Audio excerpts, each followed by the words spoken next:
Pemrakarsa berdirinya Jami'ah Thariqah tahun 57 itu 4 orang kiai.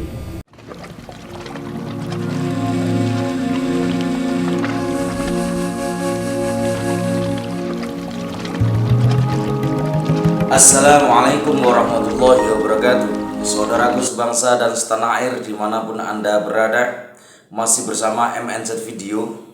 Kali ini kita akan melihat sebuah video penjelasan tentang Jatman ya, dari Romo Kiai Haji Halwani. Romo Kiai Haji Halwani menjelaskan tentang sejarah berdirinya Jatman dan menjadi banomnya Nahdlatul Ulama. Kenapa Kiai Halwani bisa menceritakan sejarahnya? Karena Kiai Halwani termasuk adalah pelaku dan sekaligus salah satu sosok kiai yang juga membentuk Jatman itu sendiri.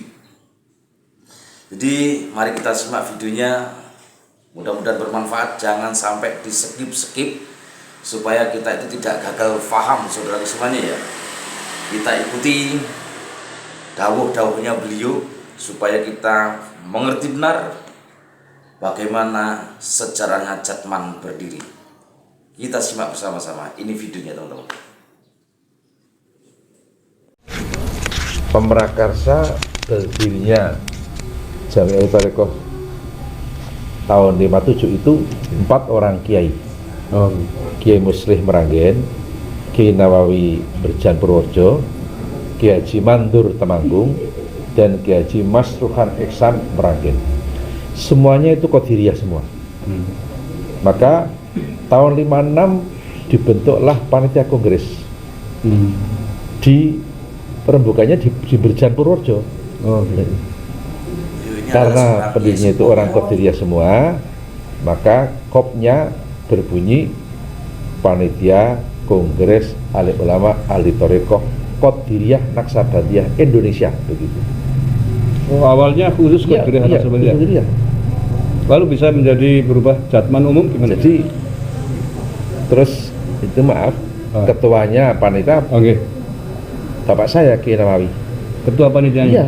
Wakilnya Kiai Mandur Temanggung. Kemudian penasihatnya pertama Kiai Haji Romli Tamim Petorongan Jombang.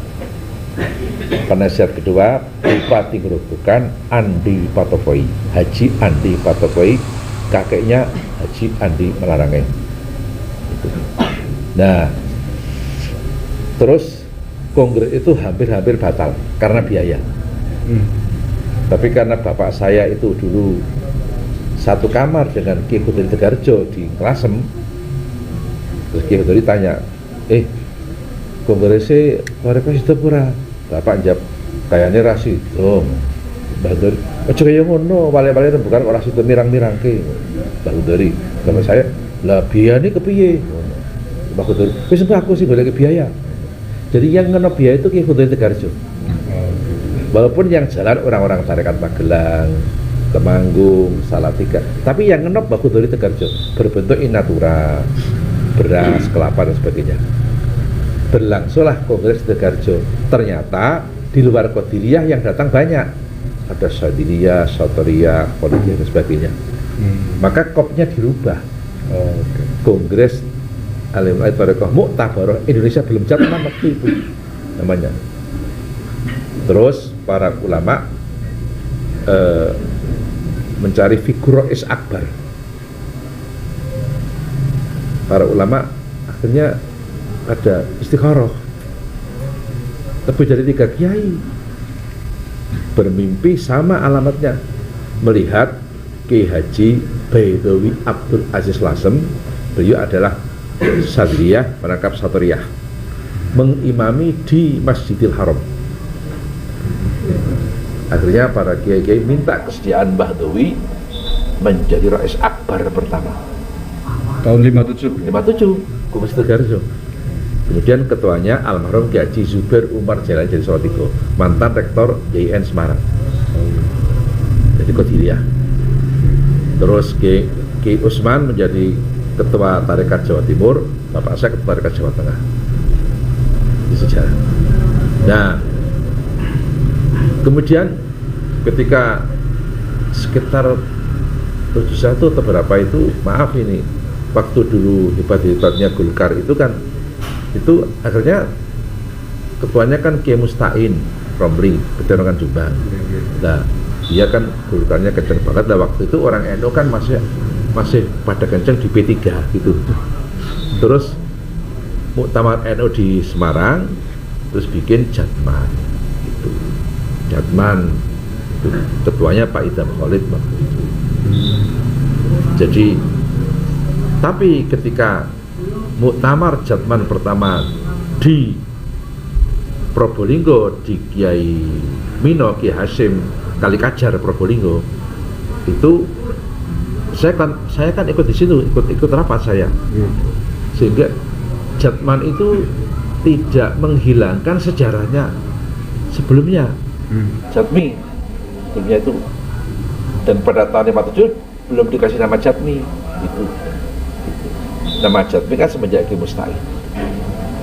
Walaupun waktu itu berbeda politiknya, tapi keputusan kongres di Kalikajar itu tidak menafikan, sehingga kongres Jatman pertama di Kalikajar namanya bukan kongres, bukan muktamar pertama, ya kelanjutan dari Tegarjo itu, kalau kelima ke enam itu. Nah, akhir-akhir ini saya nggak tahu persis juga, katanya pendiri Jatman tahun 57 itu bukan 4 orang kiai itu.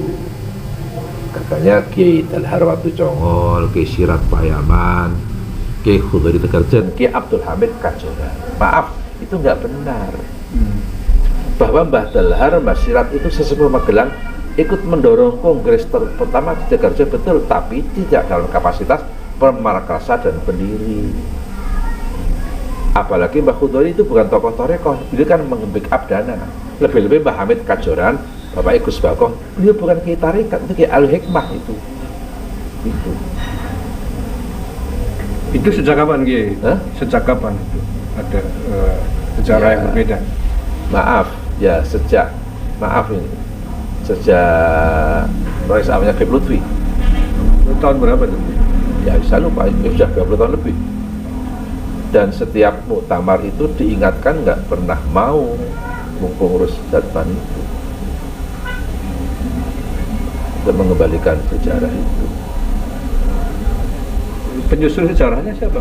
Nah, waktu kongres pertama, muktamar pertama di Pekalongan, kan dalam buku panduan disebutkan pendiri Jatman 4 kiai tadi itu, Kiai Dalhar Watu Congol, Kiai Sirat Payaman, Kiai Khudari Tegarjo, dan Kiai Abdul Hamid Kajoran. Kan waktu itu kan ketuanya Pak almarhum Pak Habib Toha. Habib Toha, Habib nama bukan Habib itu. Mantan kepala Kanwil Jawa Tengah. Habis muktamar, saya datang ke rumahnya di Semarang. Pak Habib, niki sing damel sejarah niki sinten? Pak Habib bilang, gua foto sini gua lari-lari dulu. Sejarah kok lari, sejarah itu harus tim, jangan lari-lari. Harus tim. Lah setiap muktamar diingatkan nggak pernah mau. Lah sebelum muktamar di Pekalongan kan pernah muktamar di Kewagian Pesuruan, almarhum Kiai Johari. Ketuanya masih Pak Idham Khalid. Lah Pak Idham Khalid kan orangnya objektif, ahli waris para pendiri, dikenalkan oleh Pak Idham. Ini dari Meranggen, Kiai Hakim, putranya Kiai Muslih. Ini dari Purworejo, Kiai Khalil, adiknya Kiai Nawawi, dikenalkan oleh Pak Idham. Tapi akhirnya nggak pernah keras. Kira-kira apa Kiai itu motivasinya? Kenapa ada sejarah yang berbeda? Ya nggak tahu saya. Tanya yang bikin aja, saya nggak tahu. Waktu itu yang bikin nggak menunjukkan apa semacam sanad atau referensi? Nggak tahu. Itu saya tanyakan, kalau betul ngerti ini lari-lari. Gitu. Nah setiap muktamar kan ditanyakan kayak dan minta untuk diganti, dikembalikan, ya nggak pernah berubah. Oke. Baik Kiai, terima kasih. Yang terakhir ini Kiai, yang terakhir ini mohon maaf sebelumnya terkait dengan polemik yang hari ini masih belum kelar ya, polemik terkait dengan silsilahnya para habaib. Atas temuannya Kiai Maduddin Usman Banten, saya sudah baca kitabnya, referensinya. Jadi menurut Kiai bagaimana untuk mengakhiri itu? Ya, saya nggak tahu persis ya. Okay. Cuma kalau itu memang hasil riset ilmiah, ya dijawab dengan riset ilmiah, nggak sekedar komentar gitu. Itu diskusi yang terbuka. Karena itu pada riset ilmiah ya dijawab dengan ilmiah, bukan sekedar komentar gitu. Menurut saya. Banyak yang berpendapat begitu. Cuman hari ini memang kita masih bingung semua Kiai, siapa dan bagaimana ini polemik itu kira-kira akan diakhiri, karena PBNU sendiri sampai hari ini nampaknya juga belum memberikan tanggapan yang serius berkaitan itu. Kalau menurut Kiai sendiri perlu nggak itu diselesaikan atau biarkan mengalir begini aja Kiai? Menurut saya perlu. Ya kita kan nggak kasih PR anak cucu tuh. Harus terkait sejarah juga kan Kiai. Terkait sejarah juga. Kan saya sering mengatakan Anda jangan suka memotong sejarah. Kan saya bilang kayak gitu. Ketika Anda memotong sejarah, pada saatnya kan sejarah Anda pasti dipotong oleh Allah.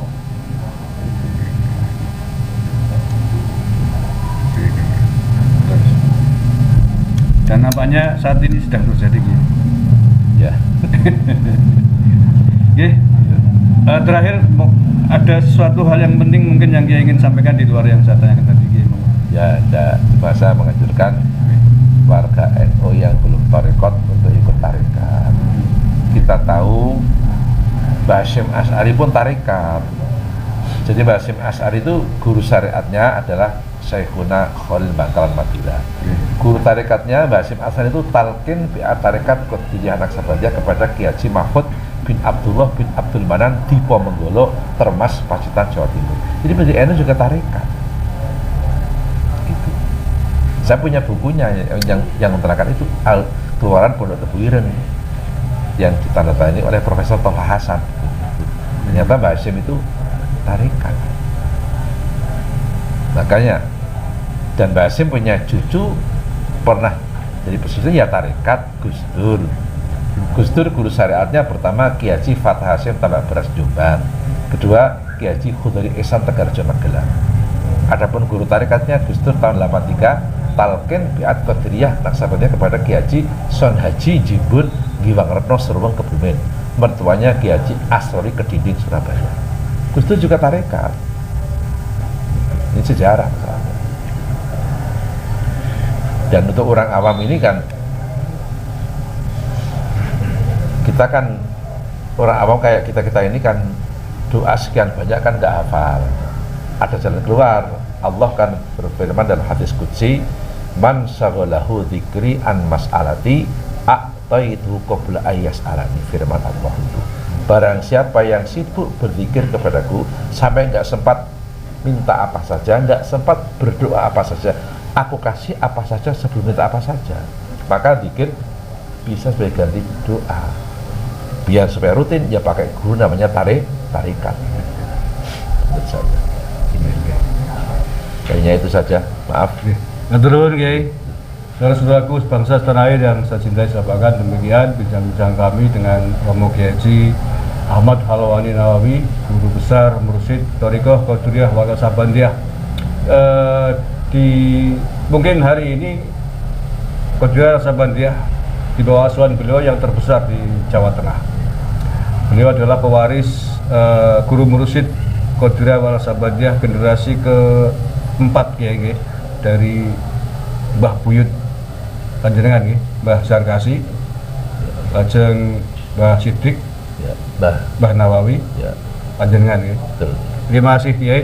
Insya Allah ini banyak sekali manfaatnya terkait juga dengan sejarah Jatman dan sejarah perjuangan guru-guru Thariqah di tanah air di dalam melawan musuh-musuh bangsa baik saat sebelum kemerdekaan dan pasca kemerdekaan. Terima kasih, kurang lebihnya mohon maaf. Wallahul muwaffiq ila aqwamit thoriq. Assalamualaikum warahmatullahi wabarakatuh. Waalaikumsalam warahmatullahi wabarakatuh. Nah itulah saudaraku semuanya penjelasan dari Romo Kiai Haji Halwani yang telah menceritakan sejarah Jatman dan juga beliau menanggapi tentang persoalan nasab Khabib seperti itu. Mudah-mudahan bermanfaat apa adanya dan mohon maaf atas segala kekurangannya. Wassalamualaikum warahmatullahi wabarakatuh.